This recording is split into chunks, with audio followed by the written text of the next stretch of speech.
Hi everyone, this is Emmanuel from Weavit. Today I'd like to show you one of my favorite functions of Weavit, which is the share sheet. So for now we have only input thoughts from inside the app, and as you can see it creates a pretty black and white result, so we would like to have more colors and pictures, of course. And most of the knowledge we're capturing is also coming from external sources such as websites or social media like Twitter. So you can send information from outside Weavit by using the usual share sheet. And in this example, I have found this interesting tweet from Linus about personal knowledge management.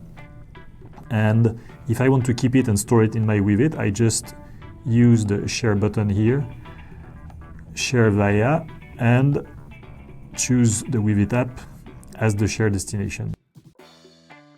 And if I switch back to my Weavit, I see that Linus' tweet is waiting for me in my timeline.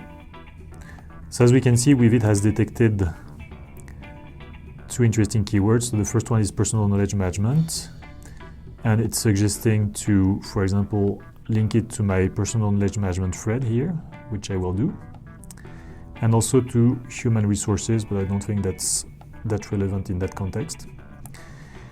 And now the tweet is linked to my personal knowledge management thread. If you want to send things from websites, so for example, here I'm on the Where is Webb NASA page to follow the James Webb telescope. Same thing, you can use the share sheet, pick up Weavit as your destination app.